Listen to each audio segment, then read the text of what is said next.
Assalamualaikum warahmatullahi wabarakatuh. Waalaikumsalam Selamat warahmatullahi. pagi jelang siang teman-teman. Alhamdulillah ya. Pagi Manurul, ada Nina, ada Kak Jesi, ada Mbak Siti ya. Alhamdulillah. Insya Allah pagi jelang siang ini kita akan kembali belajar sirah yang sudah diinisiasi sama SNG. Mudah-mudahan di sesi belajar ini kita bisa sama-sama ya, sama-sama bisa mengambil ibroh, sama-sama juga bisa ngedapetin manfaatnya buat kita semua yang hadir maupun untuk orang-orang yang ada di sekeliling kita. Karena hakikatnya kita itu kalau sebagai pejuang sirah itu ketika kita menghidupkan sirah dalam diri kita nih, dalam keseharian kita itu tuh jadi apa istilahnya kayak nular gitu ya. Itu akan mempengaruhi orang-orang di sekitar kita, mempengaruhi anak-anak kita, pasangan kita, keluarga kita, teman-teman kita, dan mudah-mudahan juga lebih ke khalayak luas lagi, yang lebih luas lagi. Kita awali sesi hari ini dengan basmalah untuk mengundang keberkahan dari Allah.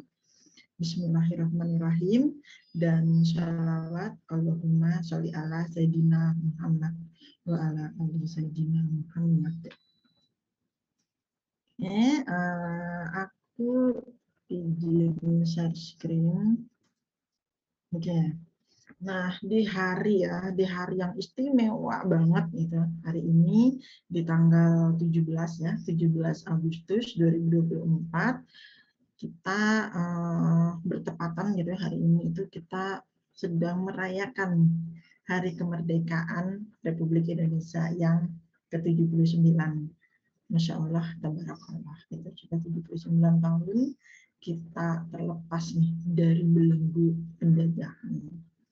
Nah, seiring dengan itu, maka untuk kali ini kita akan belajar sirah, mengambil dasaran dari buku Muhammad Teladan Sepanjang Zaman, jilid 13, Kemenangan yang Damai, di halaman, lebih tepatnya kita ambil yang halaman 52 sampai 55. Nah, buat teman-teman yang sudah punya mumtaznya, boleh itu ya sambil dibuka, sambil dibaca sekilas gitu. Intinya yang di halaman 52 sampai 55 ini adalah membahas tentang pembebasan Mekah. Ya, atau kita sering menyebutnya itu dengan Fatu Makkah. Ya. Apa sih yang terjadi gitu ya ketika Rasulullah itu pada akhirnya masuk kembali gitu ya ke kota Mekah dan kemudian beroleh kemenangan itu. Apa sebetulnya yang terjadi dan kemudian dilanjutkan lagi di halaman berikutnya itu di halaman 52 ya. Kemudian dilanjutkan di halaman 54-nya itu apa yang kemudian dilakukan Rasulullah setelah mendapatkan kemenangan. Itu yang akan kita bahas hari ini. Itu yang akan kita pelajari hari ini. Izin lanjut. Bismillahirrahmanirrahim. Nah, ayat yang terkait dengan kemenangan dengan pembebasan Mekah ini ada di surah Al-Fatihah ayat 1-3. Sungguh kami telah memberikan kepadamu kemenangan yang nyata. Nah, jadi Allah itu sudah ngasih kemenangan yang nyata. Agar Allah memberikan ampunan kepadamu Muhammad atas dosamu yang lain. Ya, kata kuncinya ada di sini, agar Allah itu memberikan ampunan atas dosa-dosa yang sudah lalu dan yang akan datang. Jadi nggak cuma dosa yang masa lalu, tapi juga yang akan datang, serta menyempurnakan nikmatnya atasmu dan menunjukimu ke jalan yang lurus. Ini juga sebuah kata kunci, menunjukimu ke jalan yang lurus. dan agar Allah menolongmu dengan pertolongan yang kuat. Ya, ada banyak ya kata kuncinya. Jadi ayat 1 sampai 3 ini sesuatu banget gitu. Ini semuanya tuh ada di sini gitu. Nah, lagi ya, izin saya ulang kembali. Sungguh kami telah memberikan kepadamu kemenangan yang nyata, agar Allah memberikan ampunan kepadamu Muhammad atas dosamu yang lalu dan yang akan datang, serta menyempurnakan nikmatnya atasmu dan menunjukimu ke jalan yang lurus, dan agar Allah itu menolongmu dengan pertolongan yang kuat banyak. Nah, jadi kalau dikisahkan di buku Mumtaz, itu dikatakan bahwa Rasulullah itu berhasil memasuki kota Mekah itu dengan damai. Nah, beliau bermahkotakan serban berwarna hitam. Nah, Rasulullah itu membungkuk di atas kendaraan beliau itu dengan rendah hati. Beliau itu membungkuk sampai dagunya itu menyentuh dada. Nah, Rasulullah kemudian membaca surat ini, surat Al-Fat ayat 1 sampai 3. Nah, surat ini dibaca sama Rasulullah itu sebagai syiar kesyukuran. Syiar kesyukuran atas kemenangan yang gemilang. Nah, bersama-sama dengan kaum muhajirin dan kaum ansor, Rasulullah itu terus masuk ke Masjidil Haram. Beliau menghampiri Hajar Aswad lalu menciumnya. Beliau juga lalu setelah itu bertawaf mengelilingi Ka'bah. Nah, tangan beliau itu memegangi kayu melengkung seperti busur. Nah, dengan kayu itu, jadi beliau memegangi kayu yang melengkung seperti busur, sambil dibayangkan ya kayunya gitu. Nah, dengan kayu itu Rasulullah itu menghancurkan gitu. Rasulullah itu menghancurkan berhala-berhala yang ada di sekitar Ka'bah. Nah, Rasulullah juga membaca firman Allah ya, yang berbunyi, dan katakanlah yang benar telah datang dan yang batil telah lenyap. Sesungguhnya yang batil itu adalah sesuatu yang pasti lenyap. Nah, katakanlah kebenaran telah datang dan yang batil itu tidak akan memulai dan tidak pula akan mengulang. Itu terus-menerus dibacakan oleh Rasulullah. Sambil itu tadi berkeliling Ka'bah dan menghancurkan berhala-berhala. Sehingga apa? Sehingga satu demi satu kepala-kepala berhala itu berjatuhan. Nah, setelah menyempurnakan tawafnya, Rasulullah itu memerintahkan kepada para sahabat. Rasulullah ingin 360 berhala yang ada di sana itu dihancurkan. Rasulullah menolak masuk ke dalam Ka'bah sebelum patung-patung yang ada di dalam Ka'bah itu dihancurkan. Nah, kemudian di dalam itu ada ini, ada patung, ada satu patung yang digambarkan sebagai Nabi Ibrahim, Nabi Ibrahim dan Nabi Ismail yang sedang membagi anak panah untuk undian. Nah, Rasulullah berkata bahwa patung itu loh yang harus terlebih dahulu dihancurkan. Rasulullah kemudian bersabda, semoga Allah membinasakan orang-orang yang membuat ini. Demi Allah, Ibrahim itu sama sekali tidak pernah mengundi dengan anak panah. Jadi replika patung itu sangat tidak sesuai dengan kebenaran yang ada. Nah, setelah patung-patung itu hancur, setelah bersih gitu ya, baru tuh Rasulullah itu masuk ke dalam Ka'bah. Rasulullah ditemani oleh Usamah bin Zaid, Bilal bin Rabah, dan Utsman bin Talha. Apa yang setelah Bilal keluar dari Ka'bah, ditanya tuh sama Ibnu Umar, apa yang dilakukan Rasulullah di dalam Ka'bah? Kata Bilal, Rasulullah sholat menghadap ke arah dinding Ka'bah. Dinding itu berseberangan dengan pintu Ka'bah. Nah, setelah selesai sholat, Rasulullah berkeliling di dalam Ka'bah, di setiap sudutnya, di setiap sudut Ka'bah di dalamnya itu, Rasulullah itu bertakbir dan memuji Allah. Lalu Rasulullah keluar. Nah, setelah Rasulullah keluar, beliau berkhutbah. Itu yang tertera di Mumtaz halaman 52 ya. Itu yang terjadi ketika ketika Makkah dibebaskan. Kita lanjutkan. Nah, maka dari kisah tadi itu kita menemukan bahwa yang dilakukan Rasulullah ketika membebaskan Mekah itu yang pertama tadi bersyukur ya. Bersyukur. Kan beliau itu membungkuk di atas kendaraan dengan rendah hati. Nah, kemudian membaca surat Al-Fat. Ketika membaca surat Al-Fat itu kan yang kebayang adalah apa? Ampunan, kemudian penghapusan dosa-dosa, baik di masa lalu dan masa depan. Intinya kesyukuran.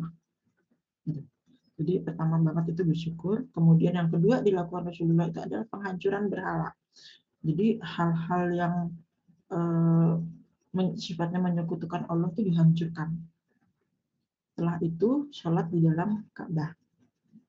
Nah, setelah itu ada pengampunan massal dan menerima bayat. Nah, yang bagian 4 ini ya, 4 dan 5 ini kalau di Mumtaz disampaikan di halaman 54 dan 55 gitu. Nah, sambil saya lanjutin ya ceritanya.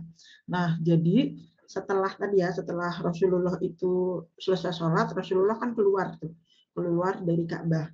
Ketika keluar dari Ka'bah, selanjutnya beliau akan berkhutbah. Nah, ketika berkhutbah, apa aja yang dikhutbahkan? Pengampunan. Jadi beliau itu memaafkan kaum Quraisy. Begini kurang lebih ya, ini kalau yang di Mumtaz yang dikatakan adalah seperti ini.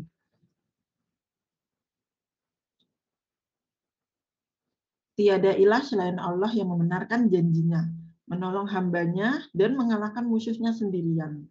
Ketahuilah, tiap-tiap dari kalian berada di bawah kedua kakiku, yakni setiap kekuasaan, harta benda atau darah. Kekuasaan mengurusi Ka'bah dan memberi minum orang-orang yang berhaji adalah pengecualian. Itu kata Rasulullah. Dan berikutnya, penghilangan nyawa yang tidak sengaja sama dengan penghilangan nyawa yang sengaja menggunakan cambuk atau pentungan. Berlaku atasnya tebusan berupa 100 unta. 40 ekor diantaranya berupa anak yang masih di dalam perut induknya. Sungguh, Allah telah melenyapkan kesombongan jahiliyah dan pengagungan terhadap nenek moyang. Nah, lalu kemudian Rasulullah bertanya, wahai sekalian kaum Quraisy, apa yang bisa aku lakukan kepada kalian? Nah, orang-orang Quraisy lalu menjawab, apapun itu, selama itu sebagai kebaikan untuk saudara yang mulia dan anak saudara yang mulia. Itu kata-kata orang Quraisy. Jawabannya orang-orang Quraisy. Nah,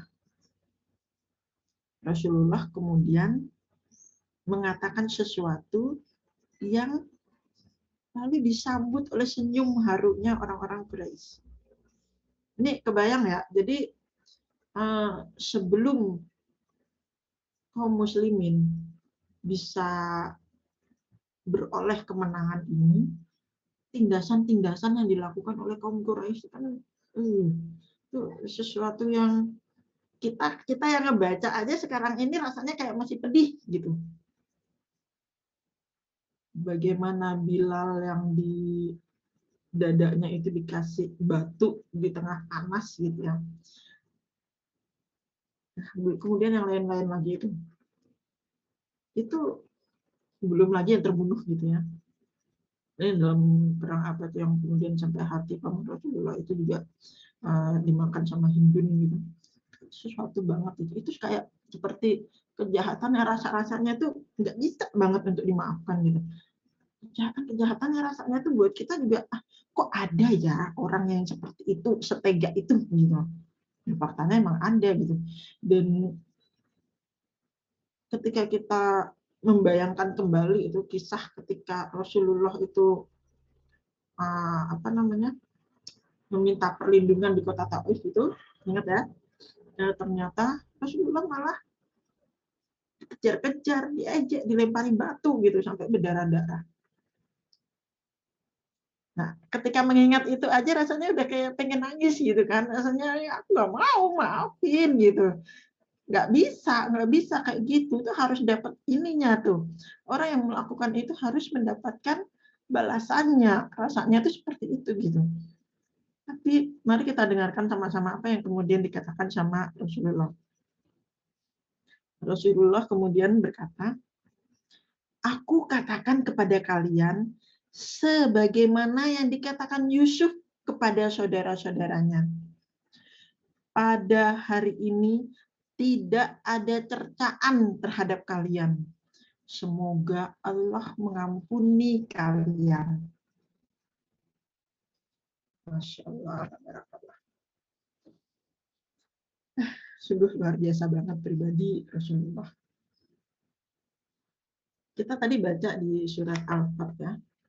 Ada bagian yang dan kami telah memberikan kepadamu kemenangan yang nyata agar Allah memberikan ampunan kepadamu. Itu sudah satu sinyal buat Rasulullah. Untuk apa? Untuk mengampuni.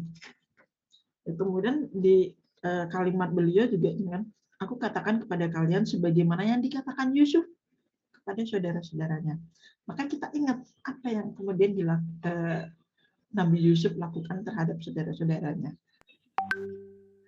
Meskipun sebegitu ininya ya, sebegitu dan kejamnya gitu saudara-saudara Yusuf itu terhadap Yusuf.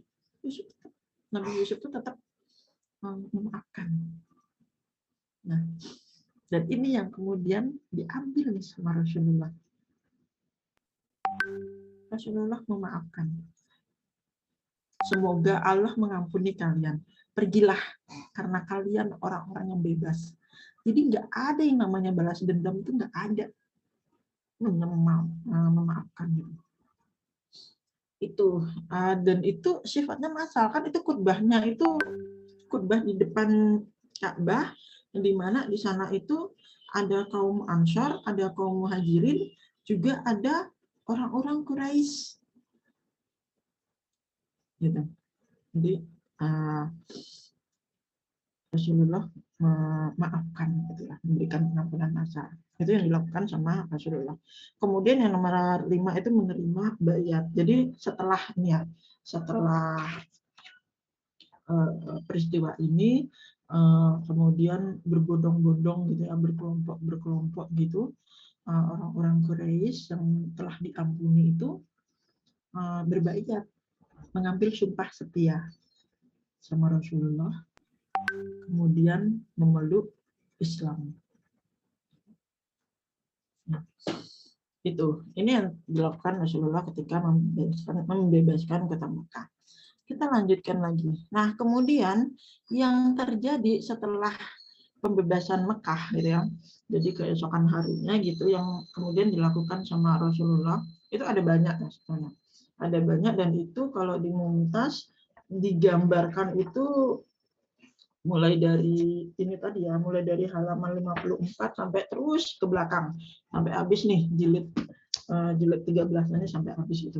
Nah, tapi kita akan ringkas di sini menjadi 3 hal dasar itu yang benar-benar pertama kali dilakukan setelah pembebasan kota Makkah. Yang pertama itu mendirikan sholat berjamaah. Gitu. Jadi keesokan harinya itu Rasulullah itu selalu ngasih tugas ke Bilal untuk naik ke atas Ka'bah dan mengumandangkan azan. Gitu. Itu selalu. Jadi ingat kan ada ininya Allah itu, firman Allah, jadikan sholat dan sabar sebagai penolong. Nah, maka yang pertama kali banget dilakukan sama Rasulullah ini tadi, mendirikan sholat berjamaah. Nah, dengan meminta Bilal untuk mengumandangkan azan di tiap waktu sholat ini, sholat apa namanya? sholat wajib itu, nah orang jadi kiblatnya itu ya itu tadi gitu, bahwa setiap waktu itu adalah waktu untuk menunggu waktu sholat. Itu satu, mendirikan sholat berjamaah.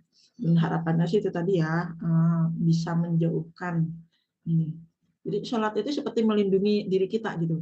Dari apa? Ya termasuk dari kesalahan-kesalahan kita sendiri. Kemudian yang kedua, Rasulullah itu memberikan penugasan pada titik-titik yang krusial. Yang pertama, menyerahkan kunci Ka'bah pada Utsman bin Talha ke ke ke berikut anak dan cucunya dengan keturunannya gitu. Jadi kunci Ka'bah itu diberikannya itu ke Utsman bin Talha. Ini kayaknya kurang huruf H ya ini. Ya. Nanti diperbaiki. Nah, kemudian yang kedua, menunjuk Attab bin Usaid sebagai gubernur Mekah. Ini untuk mengatur kota Mekah gitu. Nah, lalu Mu'ad bin Jabal itu ditunjuk sebagai orang yang akan ngebantuin Attab bin Usaid di bagian apa? Di bagian pengajar agama. Kalau sekarang ya mungkin bagian pendidikan gitu. Ya, mulai kelihatan ya titik-titik krusialnya. Jadi kunci Ka'bah itu kan sesuatu yang perlu dijaga gitu ya. Satu. Kemudian Attab bin Usaid sebagai gubernur artinya apa? Pemilihan pemimpin. Gitu. Lalu sebagai pengajar agamanya, sebagai penanggung jawab pendidikan gitu ya, itu ada Mu'ad bin Jabal. Ada tiga titik krusial yang sangat-sangat penting yang itu diatur dulu sama Rasulullah. Gitu. Dan pendidikan itu masuk dalamnya. Pemimpin yang amanah itu udah jelas. Kemudian ini yang mungkin ini kalau saya sih saya baru ngeh gitu loh. Oh ya emang sebegitunya ya ternyata pendidikan itu gitu. Sehingga dia perlu diatur justru ketika pertama kali terjadi pembebasan di kota Mekah itu. Nah, lalu yang ketiga itu menjaga kestabilan politik dan sosial. Nah, ini kalau di Mekah itu setelah Fathu Mekah itu kan Rasulullah itu ini ya, menjaga kota Mekahnya itu dengan berbagai penjagaan yang misalnya mulai dari itu tadi ya, mulai dari sholatnya, kemudian pengaturan dan segala macamnya itu kan. Nah ini ternyata bikin dalam tanda kutip cemburu kaum Ansor. Ini nanti gimana ya? Gitu. Nanti gimana ya? Allah nanti ini enggak apa namanya?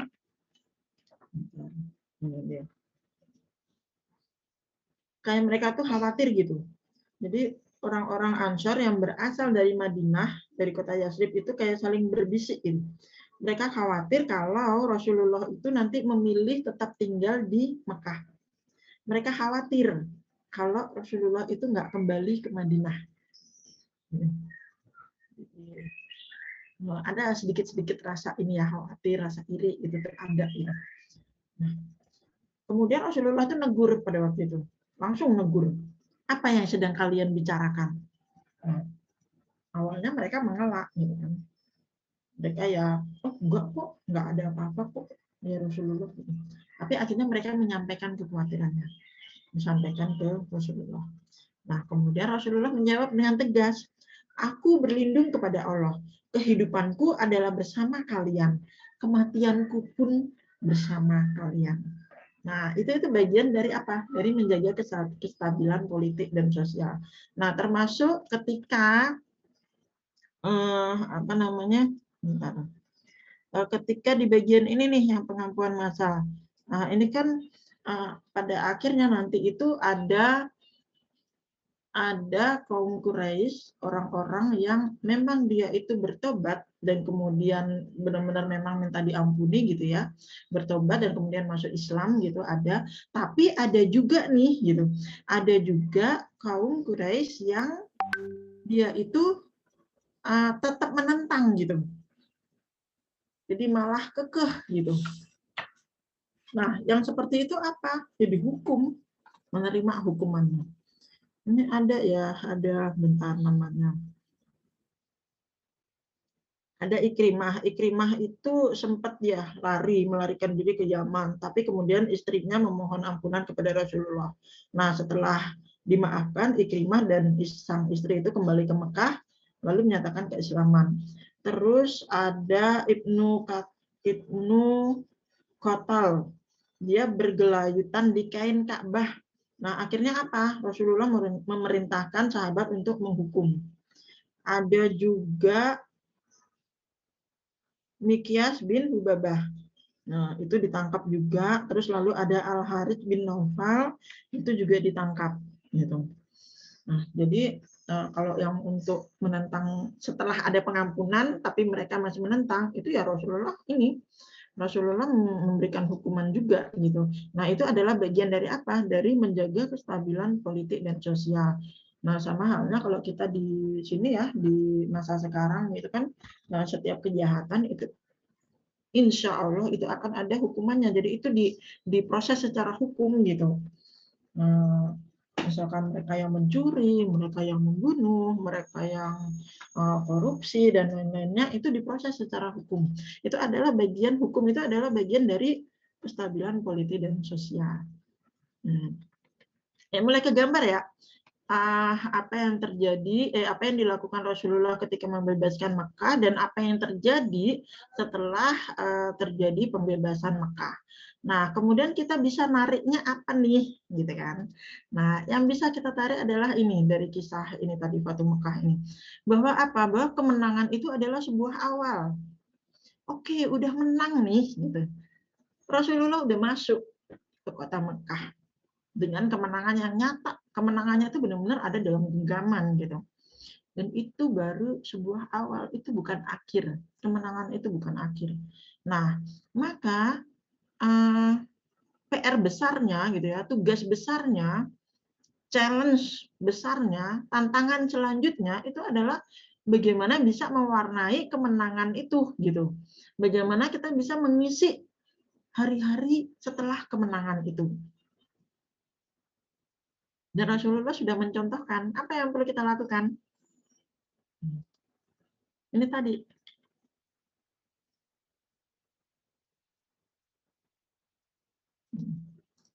Nah, kemenangan yang baik itu adalah kemenangan yang dibingkai dengan ketaatan padanya. Dan kita tadi melihat itu, seluruh rangkaian proses Fatu Mekah itu semua adalah dibingkai dengan ketaatan sama Allah.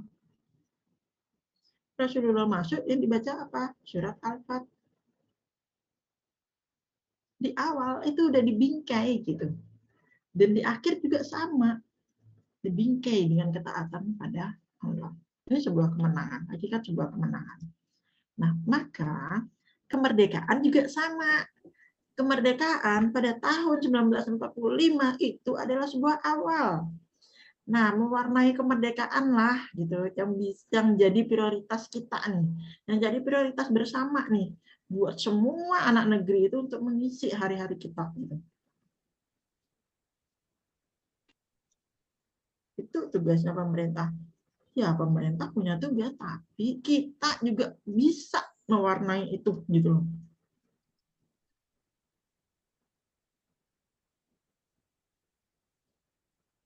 Jadi sangat-sangat penting banget gitu ya mewarnai kemerdekaan itu. Justru apa ya? Jangan sampai nanti dalam proses kita mewarnai kemerdekaan ini malah kitanya jadi terpuruk gitu kan. Nah,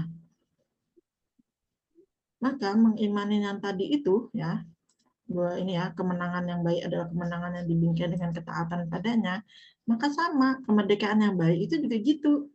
Kemerdekaan yang baik itu ya adalah kemerdekaan yang dibingkai dengan ketaatan pada Allah. Maka kita coba diingat-ingat lagi peristiwa 1945 itu, di seputaran tahun 1945. Kita ingat-ingat lagi sejarah para pahlawan itu. Bagaimana beliau semua itu mengupayakan itu dalam bingkai taat sama Allah gitu.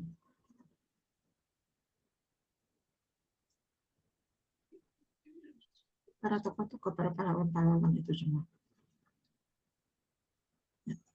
Nah, ini jadi renungan bersama gitu. Maka lagi-lagi kita perlu mewarnai kemerdekaan kita ini gitu. Nah, sirah reviewnya yang bisa kita pelajarin ini dalam aktivitas kita sehari-hari gitu. Kalau kita tadi ngebahas tentang kemenangan, tentang kemerdekaan, nah sekarang ternyata teman-teman ini juga bisa ditarik kok di apa?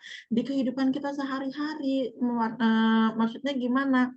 Tentang ini deh, tentang keberhasilan. Jadi setiap kita ini kan pasti punya tujuan. Setiap kita itu punya goals, setiap kita itu punya niatan. Apapun itu, baik itu goals-goals kecil jangka pendek, baik itu goals-goals jangka panjang gitu. Kita semua punya tujuan-tujuan yang kita mau capai, gitu kan? Kita punya itu. Nah, kalau misalkan kita sudah berhasil mencapai itu, kita perlu apa ya? Kayak pasang stat gitu. Kita belajar dari sirah ya. Pasang statnya apa? Bahwa keberhasilan kita ketika mencapai tujuan itu tuh baru sebuah awal. Artinya apa? Ketika kita sudah mencapai tujuan kita perlu melanjutkan lagi mengisinya gitu. Kita lanjutin lagi dengan apa? Kita tambahin lagi tujuannya. Kita besarkan lagi gitu. Kita warnai supaya keberhasilan kita itu nggak sia-sia gitu. Contoh sederhananya deh, misalnya gini, apa ya? Mau ini deh, kita mau jadi tafis. Kita punya project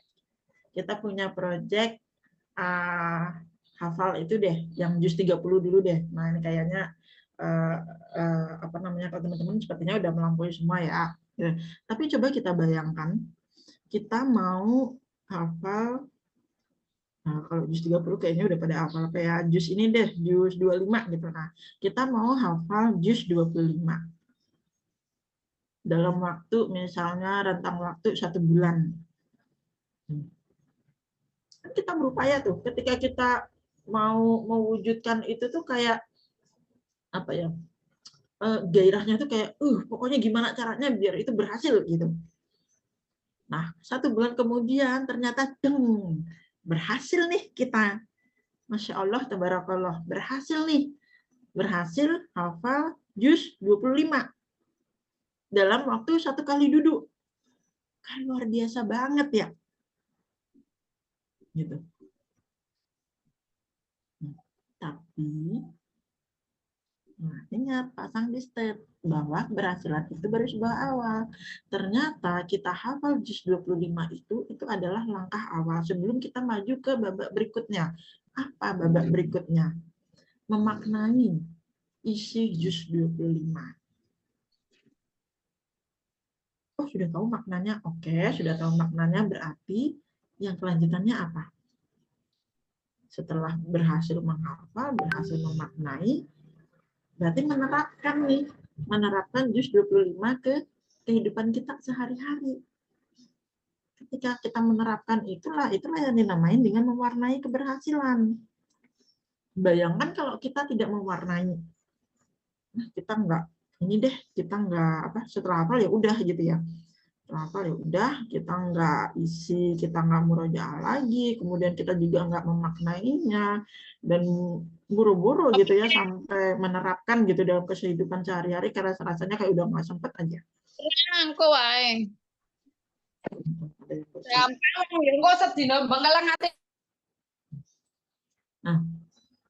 Nah, setelah itu gimana? Apa yang terjadi? Lepas juz 25-nya yang sudah hafal itu tadi. Sehingga kita mengulang kembali gitu. Nah, kira-kira seperti itu analoginya. Gitu ya. Jadi kita perlu nih setelah berhasil lanjutannya apa? Apa tujuan kita selanjutnya gitu. Nah, kemudian apa hal terbaik yang bisa kita lakuin untuk mewujudkannya, dan reminder teman-teman, dan ini juga buat aku juga gitu ya. Bungkus, ayo kita bungkus semuanya itu dalam bingkai ketaatan pada Allah. Mulai dari awal, dari niatnya hingga sampai kita menentukan tujuannya, sampai kita merencanakan aksi-aksinya, kemudian kita menjaganya, itu semua dibungkus dalam bingkai ketaatan sama Allah. Karena kalau itu nggak dibungkus, sia-sia, udah sia-sia semuanya. Orang bilang, kalau yang di awalnya buruk, yang penting mah di akhir gitu. Yang penting di akhirnya baik. Enggak. Kita mah di awal buruk, di tengah kita di awal buruk, di awalnya kita tetap baik, di awalnya itu diawali dengan niat-niat yang baik, dijalankan dengan aksi-aksi yang baik, dan kemudian yang diakhiri juga akhir yang baik. Semuanya itu bungkus pokoknya dalam apa? Dalam bingkai ketaatan pada Allah.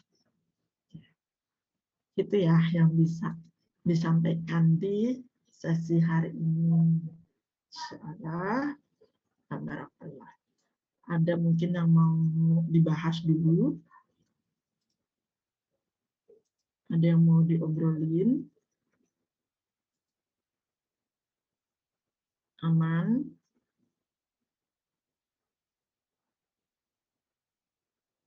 Oke, kalau aman, sebelum kita tutup, boleh yuk siapa yang berkenan untuk memberikan insight-nya satu aja untuk yang mau wakili. Boleh dari Mbak Nurul, mangga.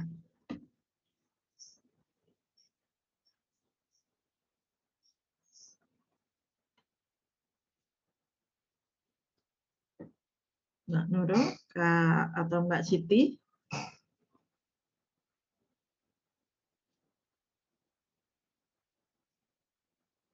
Atau dari Kaninya, boleh?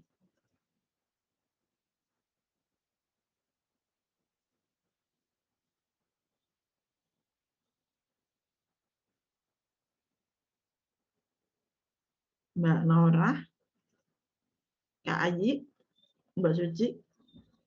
Ini Jas Suci apa Mbak Suci ya? Suci Maul. Oke, boleh. Ayo Jah. Enggak. Barangkali ada yang Enggak. Udah ini insya Allah. oke. Masya Allah. Alhamdulillah. Oke. Baik, alhamdulillah ya, itu yang bisa disampaikan di sesi belajar hari ini. Nah, insya Allah kita akan ketemu lagi minggu depan di sesi belajar berikutnya. Nanti kita akan kupas, nanti dikabari deh kita akan kupas apa. Mudah-mudahan sesinya bermanfaat, dan buat teman-teman juga nanti sangat bebas banget ya kalau misalkan mau ngajak teman-temannya yang lain gitu untuk ikutan. Kita kurang lebih sih waktu tiap sesi belajarnya itu sekitar 30 sampai 40 menit. Jadi insya Allah nggak lama ya. Gitu. Dan terima kasih banyak sudah mau belajar bareng di sini. Mudah-mudahan apa yang disampaikan itu sama-sama membawa manfaat buat kita semua. Kita tutup dengan hamdalah, alhamdulillahirrabbilalamin, istighfar, astagfirullahaladzim, dan doa penutup majelis. Subhanaka Allahumma wa bihamdika, asyhadu alla ilaha illa anta, astaghfiruka wa atubu ilaik. Assalamualaikum warahmatullahi wabarakatuh. Keizinkan oleh